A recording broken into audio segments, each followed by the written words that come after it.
오늘 설교 제목을 제가 이렇게 지었습니다. 멸망의 역사가 주는 교훈. 멸망의 역사가 주는 교훈. 이제 이번 주로 끝나는 것 같은데요. 이제 예레미야서 52장이 정리가 되어지고 요한일서를 제 기억에 목요일인가요? 금요일부터 읽기 시작을 합니다. 여러분들 예레미야서 읽느라고 수고도 많으셨고 많이 아마 힘들으셨을 줄로 믿습니다. 만약 여러분들이 꾸준히 읽으셨다면 많이 힘들었을 것입니다. 예. 그리고 감사를 드립니다. 그리고 수고하셨습니다. 여러분들이 만약에 예레미야서를 읽으셨다면 오늘 제가 여러분들에게 드리는 설교가 정말 여러분들 가슴에 쫙쫙 들어올 겁니다. 그러나 만약에 읽지 않으셨다면 오늘 설교를 더 많이 주의 깊게 좀 집중하게 들으셔서 오늘 제가 여러분들에게 분명히 남겨드리고자 하는 은혜로운 하나님의 말씀을 여러분들이 꼭 캐치하셨으면 참 좋겠습니다. 성경 말씀 이곳저곳에 우리 하나님께서 말씀을 어느 정도 우리들이 눈치를 챌 수 있을 정도로 사실은 많이 풍족하게 산재해 있는 것이 참 애석하게도 우리는 어릴 때부터 그 공부를 해오지를 못한 것이 애석하지만 그럼에도 불구하고 그러니까 여러분들에게 더욱더 제가 자주 말씀드리는 것들 중에 하나가 우리는 하나님을 이해할 수 없다라는 하나님께서 보시는 하나님의 견지에서 봤을 때 분명한 사실입니다. 우리는 하나님을 다 알 수 없고 하나님을 이해할 수 없고 하나님의 knowledge, 하나님의 하나님의 지식, 하나님의 그 부분에 우리는 도달할 수가 없습니다. 하나님을 알 수가 없습니다. 주로 하나님의 일을 많이 한 분들일수록 하나님을 많이 아는 것 같은 그러한 간증이 나오고 또 많은 결과물을 통해서 남들에게 참 훌륭한 리더다라는 칭찬을 듣는 분들일수록 또 그분들이 말씀 사역자라면 그분들의 말씀 사역은 굉장히 카리스마틱하고 상당히 집중할 수 있는 선동적인 설교가 나올 수밖에 없습니다. 왜냐하면 자기 자신의 마음속에 자신감이 충만하기 때문입니다. 물론 하나님의 은혜가 충만한 사람들이 더 카리스마가 더 충만하고 또 영적으로 참 흥분이 되어지는 설교를 할 수도 있습니다만은 분명한 역사의 그 꼬리를 계속해서 우리가 추적해 나간다면 우리가 역사 속에서 알고 있는 많은 설교 사역자들이 선교지에서 죽임을 당했고 또 그들이 올바로 말씀을 전하기 위해서 엄청난 핍박을 받았고 그 뿌리는 교회의 첫 시대인 사도시대 사도들이 다 죽임을 당하고 십자가에 거꾸로 매달려서 죽임을 당하고 단두대에서 목이 잘려나가고 사자굴에서 사자에 물려 뜯어져서 피가 토해져서 죽여나가고 그 초대교회의 모습들입니다. 설교 사역자들의 모습입니다. 예수 그리스도의 제자들의 모습입니다. 비단 그 나라의 배경과 국가적인 사회적인 배경이 기독교를 핍박하지 않는다 하더라도 제가 아는 교회의 역사에 있어서의 진실한 하나님께서 기뻐 받으시는 정말 교회 역사 속에서 남을 만한 정말 선지자적인 역할을 감당하신 리더들은 그 삶에서 그리 행복하지 않은 삶을 살았던 것은 분명한 사실입니다. 뿐만 아니라 우리가 잘 알고 있는 선지서들을 통해서 볼 수 있는 모든 선지자들은 현실적인 행복을 느끼지 못하고 하나님 나라에 다 올라갔습니다. 우리는 그러한 기독교의 역사를 보면서 지금 현재 21세기의 우리들의 이 시카고의 교민의 삶을 살면서 한번 삶을 바라보면 과연 내가 얼만큼 예수 믿는다는 것 때문에 큰 기쁨이 있으며 내가 과연 얼마나 예수 믿는 것 때문에 남들에게 미움을 받고 인정을 받지 못하는 경지가 얼마나 있는지를 한번 생각을 해보신다면 여러분들 마음속에 큰 도전이 생길 줄로 믿습니다. 거기에는 하나 전제 조건이 있지요. 여러분들 마음속에 정말 잘 믿기를 원한다면, 정말 예수님 한번 잘 믿기를 원한다면, 그 전제가 여러분들에게 있다면 내가 말씀을 부둥켜 알고 살고 있는 우리들의 삶이 얼마만큼 우리들의 선배들과 동일해지기 위해서 노력하는 그러한 도전이 있는지 한번 생각해 볼 수가 있지요. 제가 이렇게 서론을 여러분들에게 말씀드리는 이유는 하나님께서는 이스라엘 백성들을 멸망시키기 위해서 아시리아, 아수르라는 일반 세속의 국가라는 말이 좀 어폐가 있습니다만 하나님이 선택하지 아니한 백성들의 군집 아수르를 통하여서 북이스라엘이 멸망을 당하게 하셨습니다. 그리고 역사 속에서 아수르를 멸망시킨 바벨론이 남유다까지 멸망을 시키게 됩니다. 그래서 우리가 본 예레미야는 줄곧 바벨론에게 항복하라 라는 것이 하나님의 명령이었습니다. 그 말 자체가 여러분들에게 몇 번 말씀드렸습니다만 우리의 시대로 견주어서 말씀을 좀 적용을 한다면 이해가 되지 아니하는 선지자들을 통한 하나님의 명령이었습니다. 우리 선택한 민족을 하나님이 왜 멸망시키셔? 바로 이런 거죠. 구원시키셔야지 왜 바벨론에게 왜 항복하라고 그러죠? 멸망 이해가 되지 않는 거죠. 우리를 자녀들을 건강하게 태어나게 하셨으면 우리 가족에 행복을 주셔야지 왜 우리 가정에 하나님께서는 왜 어려운 일을 주셔? 왜 힘든 일을 주셔? 똑같은 질문입니다. 선택받은 민족들, 하나님을 섬기고자 하는 사람들이 이해가 되지 아니하는 맥락은 똑같은 맥락입니다. 근데 하나님께서는 너희들이 바벨론에게 그나마 항복해야만 뭐예요? 죽지 않는다라는 거예요. 죽임을 당하지 않는다는, 포로로 돼서 그나마 생명을 부지시킬 수 있다라는 하나님의 사실은 우리들을 위한, 이스라엘 백성들을 위한 아주 지극히 현실적인 복을 사실은 보장하신 거죠. 근데 그거 순복하지 않았다가 떼죽음을 당하지 않습니까? 비참하게 다 처죽음을 당하지 않습니까? 남은 자들을 제외하고서는. 그런데 하나님께서는 그 바벨론까지도 지금의 터키와 지금의 이란 지역이죠. 그 지역을 이스라엘 지역으로 말했을 때는 북동부에 있는 페르시아, 그 페르시아가 발흥하게 돼서 부흥을 일으켜서 북쪽에 있는 민족을 통하여 내가 바벨론을 심판하리라. 페르시아를 의미합니다. 페르시아가 바벨론을 멸망시키게 돼서 바벨론까지도 멸망하게 되는 지금 예레미야 50장, 51장의 모습을 우리는 보게 됩니다. 그래서 이 멸망의 역사가 주는 교훈이 과연 무엇인가? 하나님이 다 때려 엎으시는 이유가 무엇인가? 다 부수시는 이유가 무엇인가?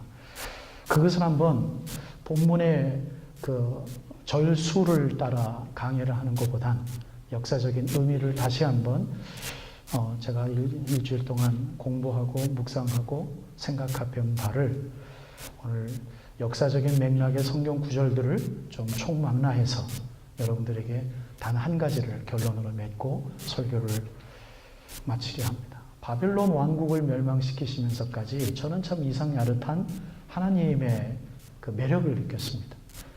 이스라엘 민족과 대화를 나누시는 건 이해가 가요. 그들을 멸망시키시고 심판하시고 회복하시고 채찍질하시고 또 더불어 용서를 주시고 하는 하나님의 커뮤니케이션은 이해를 가는데 바벨론을 멸망시키시면서 바벨론의 멸망 이유를 오늘 본문 말씀은 분명히 기록하고 있습니다. 이게 참 이상야릇한 하나님의 매력이에요. 그것이 개인적으로 여러분들에겐 설득력이 없는 이야기인지 모르겠습니다만 저에게 있어서 개인적으로는 설교 시간에 개인 얘기를 말씀드려서 죄송하지만 역사 공부를 포기할 수 없는 한 가지 이유입니다. 바벨론을 하나님께서는 사랑하시고 사용하시고 멸망시키셨어요. 하나님의 선택한 민족의 구원사적인 입장에서는 바벨론은 변방 국가입니다. 그럼에도 불구하고 하나님은 바벨론을 사랑하시고 바벨론 군주들을 통하여 하나님 스스로를 느낄 수 있는 계시를 주셨어요. 페르시아 황제들에게도 마찬가지예요. 하나님을 느낄 수 있도록 하셨어요. 그게 뭐냐면 절대자를 느낄 수 있는 종교적인 마음을 그들에게 계시로 주신 것이죠.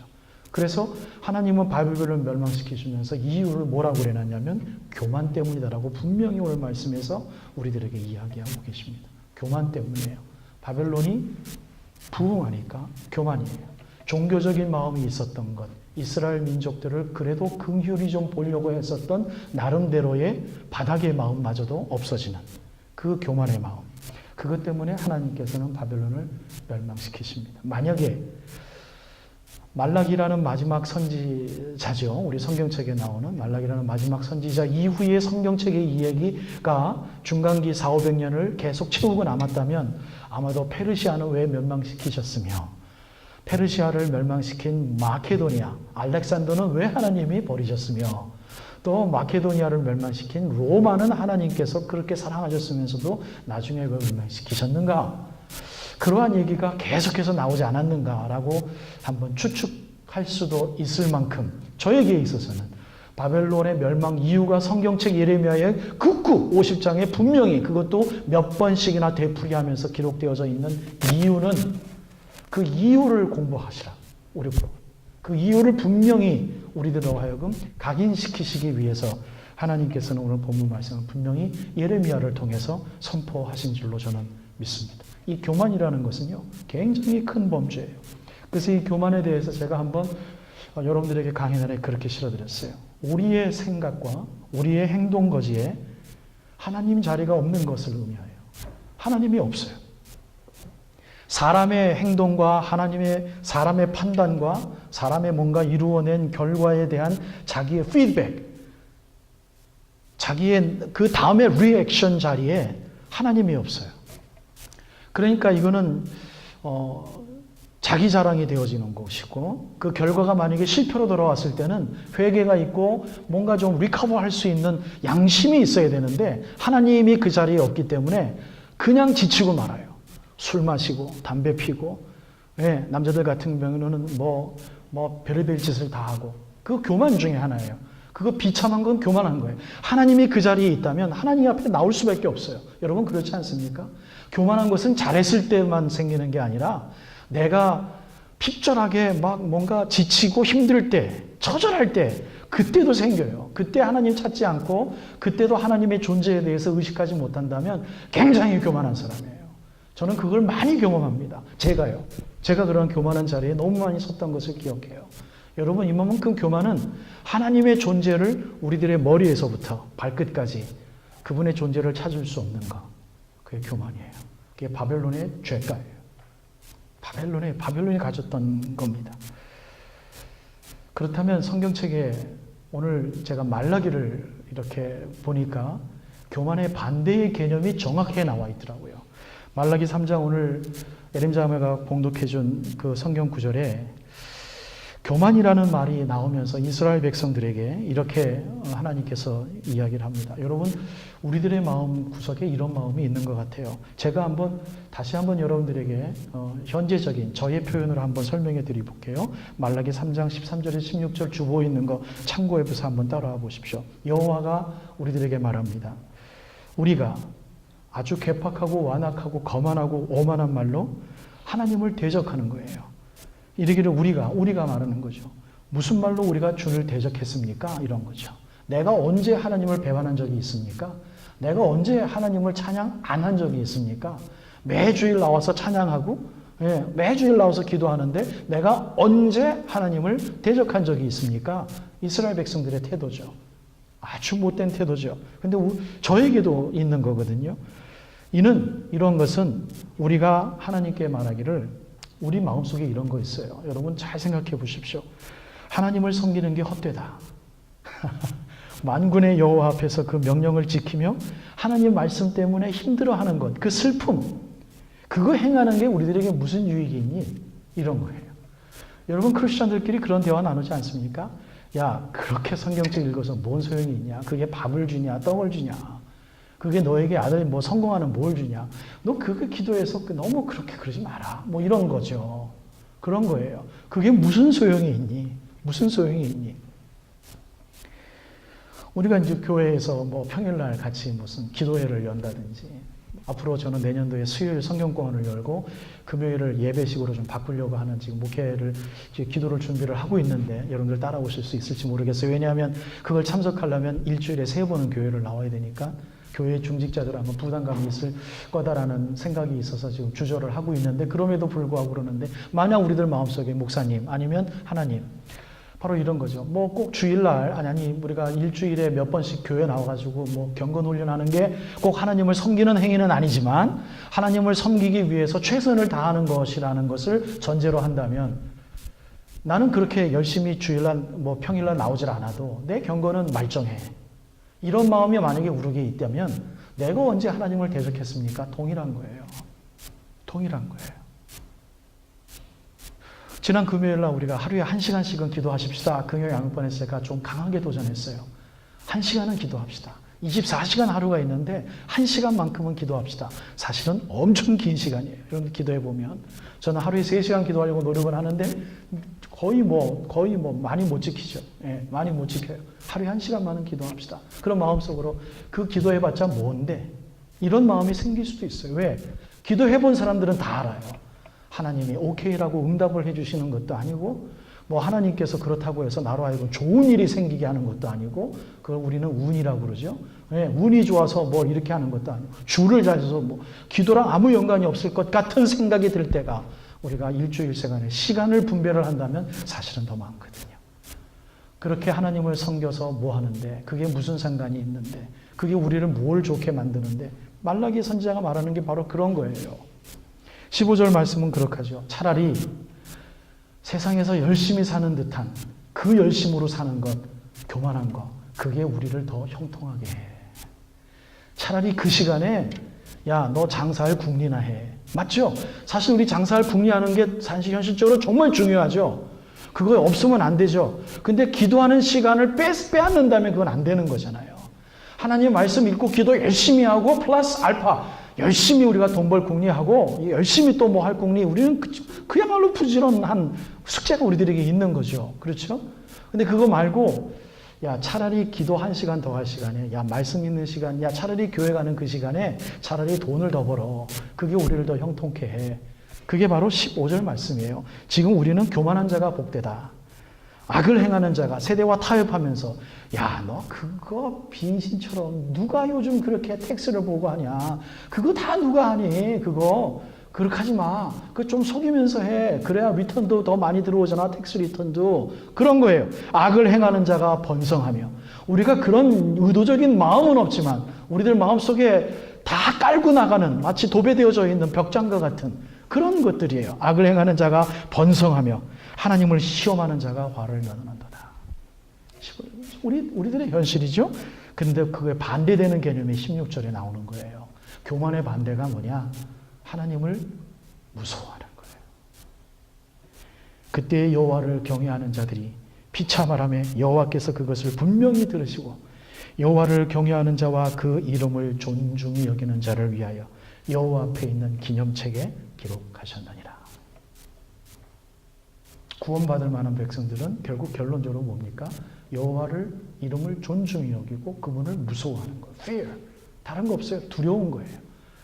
애들이 철이 들 때부터 두려움을 배우게 돼요. 엄마 아빠한테. 왜? 그분의 엄마 아빠에 대한 존재와 그분들의 파워와 그분들의 그 권위, authority를 스스로 인정하는 것을 그들이 배우기 때문입니다. 애들 부모 두려워하는 건 그것뿐이에요. 그렇기 때문에 무서워하는 거예요. 내가 뭐 흘렸으면 엄마가 야단칠까 봐. 내가 뭘 잘못했으면 아빠한테 혼날까 봐. 그것 때문에 두려워하는 거예요. 그분의 존재가 나한테 영향을 미치기 때문에. 교만은 뭐예요? 그분의 존재에 아무리 크다고 외쳐도 나와의 커넥션을 인정하지 않으면 그건 교만이 되는 겁니다. 주님이 무섭지가 않은 거예요. 하나님 우주를 창조해서 so what? 나한테 뭐가 있는데? I know that. 나 그거 많이 배워서 알아. 근데 그 권위가 나한테 무슨 상관이 있는데? 그분이 나한테 뭘 해줬는데 아무리 기도해도 안 되더라? 교만이에요. 하나님의 그 권위가 나한테는 아무 영향권이 없는 거예요. 그걸 느끼기 시작할 때 비로소 우리는 하나님을 두려워할 수 있는 거죠. 근데 그 하나님의 두려움에 대한 교육을 우리 70, 80 세대는 배우지를 못했습니다. 우리 심각하게 생각을 좀 해봐야 되는 거예요. 그래서 오늘 여러분들에게 설교의 이제 본론과 결론을 좀 빠른 템포로 좀 나가겠습니다. 하나님께서는 그 고대의 왕국들이 사울왕을 통해서 태동케 하시고 하나님께서 인간들하고 대화를 나눴을 때 뭐라고 그랬습니까? 성경 말씀에 저 주변 국가들처럼 우리도 왕을 주게 하셔서 우리도 번성케 하옵소서. 사무엘이여 마지막 사사여 이제 우리도 이렇게 좀 빌빌하지 말고 저 주변 국가들처럼 하나님께서 왕을 우리들에게 선물로 주신다고 그랬으니까 언약도 하셨으니까 이제 저 주변 국가들처럼 우리들도 왕을 좀 달라고 사사여 좀 기도 좀 해주십시오. 그래서 생긴 게 사울왕이고 이스라엘 백성들 아닙니까? 하나님 원래 국가 주시겠다고 그랬어요. 그런데 그들의 죄는 뭐예요? 남들과 비교 평가한 거죠. 남들처럼 우리도 부강하려면 하나님이 약속하신 적이 필요합니다. 이게 아주 못된 거예요. 남들을 비교 평가하는 것은. 부러워하는 것이요. 이스라엘 백성들 하나님께서 야 사무엘아 너 너무 슬퍼하지 마. 너를 저들이 거절하고 너들에 대해서 반역하는 게 아니고 그것은 누구에게 반역하는 거라고요? 나에게 거역하는 거야. 그러니까 너는 너무 힘들어할 필요 없어. 내가 누구를 점지해 줄 테니까 그 사람한테 가서 안수해 주고 그를 왕으로 세우고 너는 첫 번째 초대 선지자가 될지어다. 사울왕 세우셨어요. 하나님의 영이 떠나니 하나님께서 사울도 버리시고 다윗 세우시고 내 마음에 합한 자라. 회개하니 하나님께서 끝까지 신실하게 사용하셨고 끝까지 우리들에게 다윗 왕의 족보를 우리들에게 허락하셔서 예수가 있게 하시고 마지막 솔로몬을 주셨지만 하나님은 이미 이스라엘을 버리셨어요. 이미 버리셨어요. 북이스라엘과 남유다가 명했지만 하나님께서는 계속해서 멸망에 대한 선포를 하셨지만 정신 하나도 못 차렸지. BC 722년, BC 587년에 그들은 멸망을 당하고 주변 국가들마다 멸망하다. 하나님의 이유가 뭘까요? 우리가 틀린 게 뭘까요? 여러분 엄격한 의미에서 제가 이런 말 했다고 어디 가서 막 여러분도 선전하지 마십시오. 제가 아마 애국하는 사람들에게 아마 때려 맞아 죽을 겁니다. 일제 침략기 때 우리 나라를 세우기 위해서 크리스찬들이 앞장을 서서 독립운동을 했다 뭐 하는데요. 하나님께서는요. 역사의 눈을 분명히 뜨고 본다면 국가 하나님 앞에서 아무것도 아니라는 거예요. 나라 하나님 앞에서 아무것도 아니라는 거예요. 그 나라에 하나님이 버리신다면 하나님 버리시는 거예요. 하나님한테는 아무것도 의미가 없다는 거예요. 이스라엘 백성들에게 국가가 얼마나 중요했어요. 하나님의 현현의 대체였잖아요. 국가가 부흥하면 하나님께서 야사라 계시는구나. 그 국가의 가장 그 물줄기 안에서 대표됐던 게 뭡니까? 지성소에 몰려준 하나님의 언약궤였잖아요. 하나님 보시기에는 아무것도 아니거든요. 아무것도 아니거든요. 모든 것이 우상이 되어진 상태에서 그 존재의 값어치만을 우리가 섬길 때 우리들의 가정과 우리들의 교회의 부흥도 국가처럼 되어질 수 있다는 거죠. 하나님 보시기에 아무것도 아니라는 거예요. 중요한 게 뭐예요? 나예요. 여러분들 한 분 한 분 마음속에 있는 하나님께서 너무나도 사랑하시는 여러분의 심장입니다. 그 심장이 모여서 훈련하는 곳이 있어야 되겠기에 교회를 우리들에게 로컬 처치로 허락해 주신 거예요. 그래서 교회가 중요한 거예요. 왜? 하나님의 심장들이 모여 있는 곳들이기 때문에. 구원을 의미하는 이스라엘의 출애굽 당시 때부터 사실은 출애굽기 19장 5절 6절 말씀 제가 읽어드릴게요. 너무 신기하죠? 세계가 다 내게 속하였나니 너희가 내 말을 잘 듣고 내 언약을 지키면 말을 지키면 너희는 모든 민족 중에서 내 소유가 되겠고 너희는 내게 대하여 제사장 나라가 되며 거룩한 백성이 되리라. 너는 이 말을 이스라엘 자손에게 전할지니라. 하나님은 이때부터 국가를 예비하시고 국가를 선포하셨습니다. 이 말이 1500년도 지난 이후에 베드로전서 2장 9절에 그대로 되풀이됩니다. 8절부터 제가 말씀드릴게요. 또한 부딪히는 돌과 걸려 넘어지게 하는 바위가 되었다 하였느니라. 그들이 말씀을 순종하지 아니하므로. 여러분들 리피트 되는 패런을 여러분들 공부하실 수 있으실 거예요. 출애굽기는 내 언약을 지키면, 베드로에서는 말씀을 순종하지 아니하므로, 말씀과의 커넥션이 분명히 있고 9절 말씀에 너희는 택하신 족속이여 왕같은 제사장들이여 거룩한 나라요 거룩한 나라요 그의 소유된 백성이니 이는 너희를 어두운 데서 불러내신 그의 기이한 빛에 들어가게 하신 아름다운 덕을 선포하게 하려 하심이라. 뿐만 아니라 마지막 성경책인 요한계시록 5장 9절 10절에도 이 말씀이 있습니다. 그들이 새 노래를 불러 이르되 두루마리를 가지고, 이거 말씀이에요, 그 인봉을 떼기에 합당하시도다. 예수 그리스도의 마지막 사역이죠. 일찍이 죽임을 당하사 각 족속과 방언과 백성과 나라 가운데서 사람들을 피로 서서 하나님께 드리시고 그들로 우리 하나님 앞에서 나라와 제사장들을 삼으셨으니 그들이 땅에서 왕노릇 하리로다. 여러분 너무 신기하지 않습니까? 이스라엘의 나라가 없을 때, 나라를 빼앗긴 다음에 계속해서 하나님은 신실하게 무엇의 존재를 선포합니까? 나라가 있다라고 선포하세요. 없는데 계속 있다라고 선포하세요. 출애굽 때부터요. 하나님이 중요하게 생각하는 나라가 뭐예요? 우리 마음이에요. 우리 심장이에요. 그렇기 때문에 하나님께서는 그 심장 되시는 나라의 존재를 하나님은 너무 귀히 사용하시기를 원하시기에, 하나님께서는 국가가 있든지 나라가 있든지 누가 왕국을 세우든지 하나님은 개념치 않으시고 세우시며 유기하시며 허락하시며 폐하시고 들어 엎으시고 다 멸절시키시고 계속해서 하나님께서 붙들고 계시는 거 하나, 예수 그리스도를 믿는 자들에게 있는 성령 하나님 충만으로 말미암는 하나님의 두려워하심, 이 예배자의 마음, 이거 나라의 본체입니다. 여러분들 가슴 속에 있음을 여러분 우리 좀 잊지 않았으면 참 좋겠어요. 우리가 집중하고 정말 두려워해야 할 나라는, 우리가 집중하고 정말 세워야 될 교회는 이 로컬 처치가 아니라, 우리 생명샘 장로교회가 아니라 내 자신의 나라예요. 내 자신을 부둥켜 안고 출애굽기와 베드로전서와 베드로서와 지금 요한계시록에 있는 것처럼 그 두루마리와 하나님의 말씀과 언약의 말씀을 자꾸 가슴판에 새기기 위해서 노력한다면 자연스럽게 생명샘 장로교회는 주님의 교회로 늘 부흥될 것임을 저는 믿어 의심치 않습니다. 여러분들이 주님의 형상으로 회복되어야만 해요. 여러분 정말 그래야 여러분들 돈 버는 것이 더 형통함을 얻을 수 있고 순간순간 하나님께서 실패를 주시더라도 쓰러지지 않을 수 있어요. 여러분 얼마나 큰 복인지 몰라요. 결론을 맺어드릴까요? 이스라엘의 과거의 잘못에 대해서 뉘우침이 있다라는 성경 말씀을 제가 하나 유일하게 발견했습니다. 그게 고린도전서 10장에 있는 말씀이에요. 11절 말씀에 앞에 건 생략했습니다. 너무 길어서. 그들에게 일어난 이런 일은, 앞에서 이스라엘 백성들이 실패한 일들을 계속 열거하거든요. 그러한 일들은 본보기가 되고 또한 말세에 만난 우리를 깨우치기 위하여 기록되었다. 그러니까 구약에 있는 모든 성경책에 있는, 또는 또 세컨더리 다큐멘터리로 역사 속에 있는 선배들의, 신앙 성도들의 실패된 모든 기록들은 왜 존재하느냐면 우리들로 하여금 뭐를 깨달으라고 하나님께서 역사의 은혜로 우리들에게 주시는 거예요. 그래서 우리는 역사를 공부해야 돼요. 그게 지금 고린도서 10장 11절 말씀입니다. 그런즉 결론이 뭡니까? 주님께서 뭐라고 주세요? 선줄로 생각하지 말아라.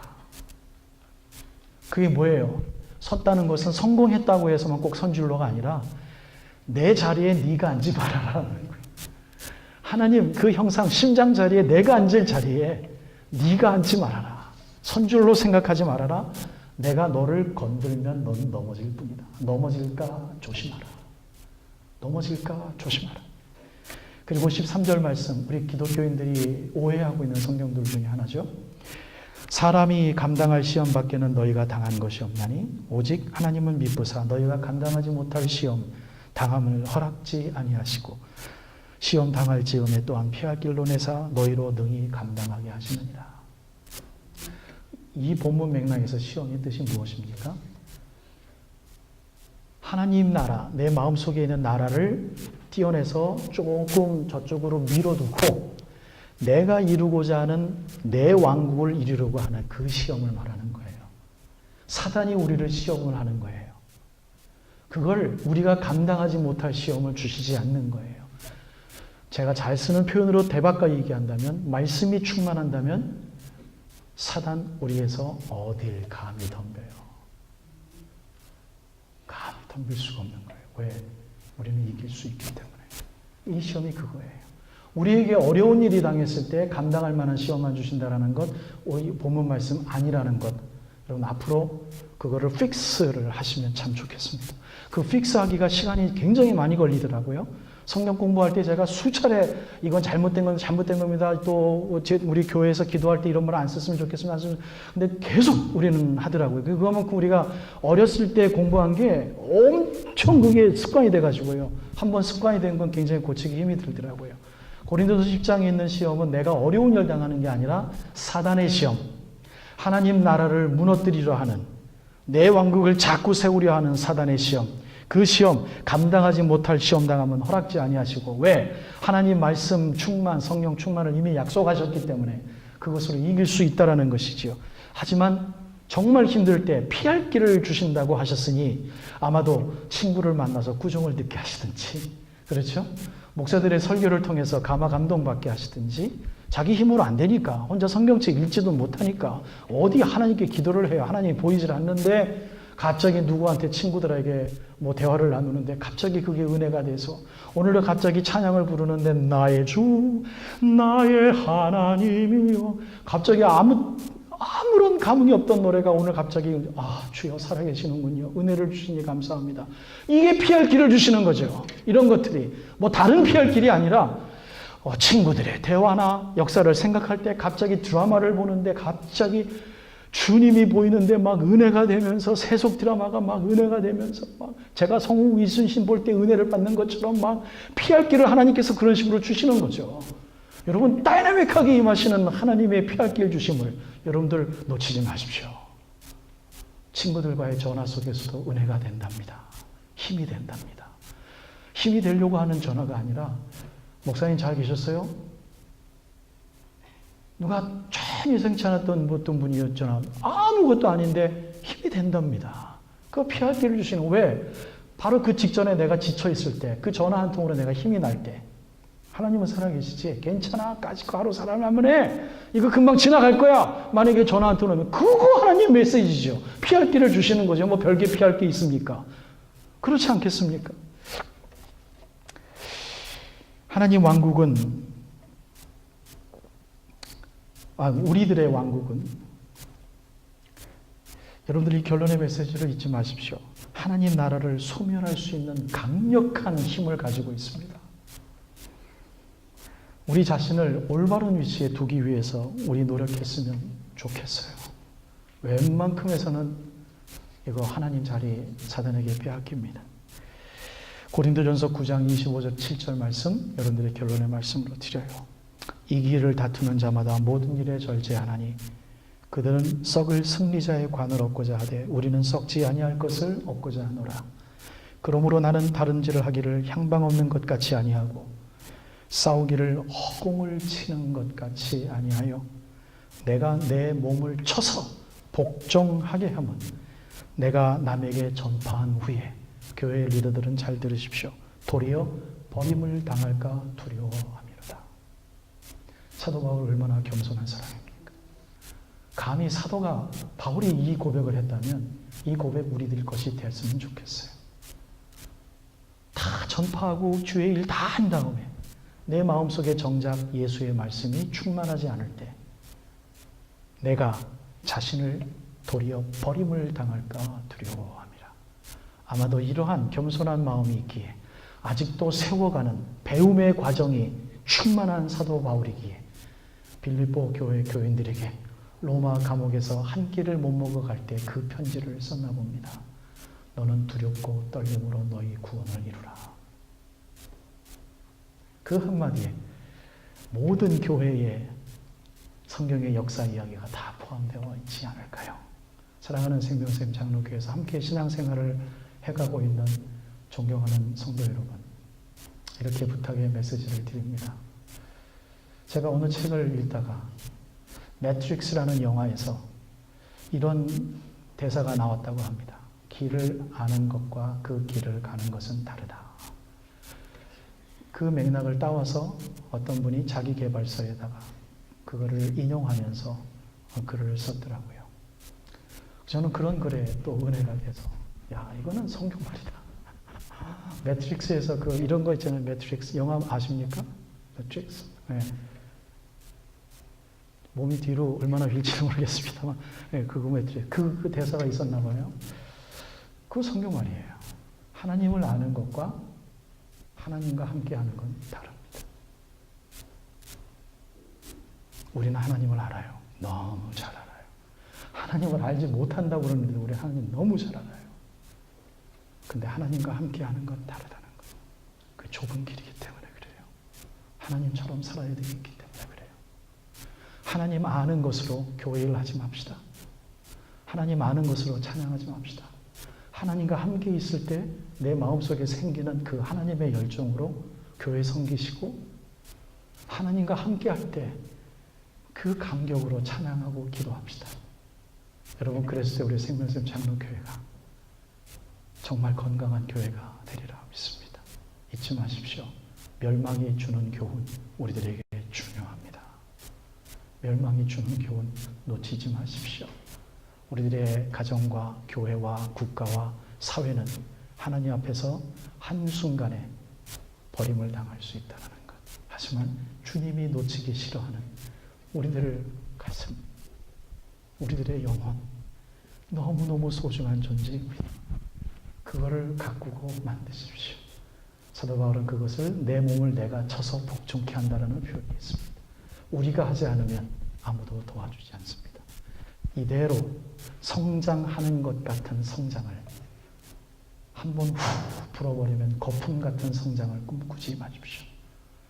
사단이 뒤집어 흔들 때 꺼지지 아니하는 반석 위에 짓는 우리 생명샘 장로교회에 모여있는 성도들 되시길 주님의 이름으로 축복합니다.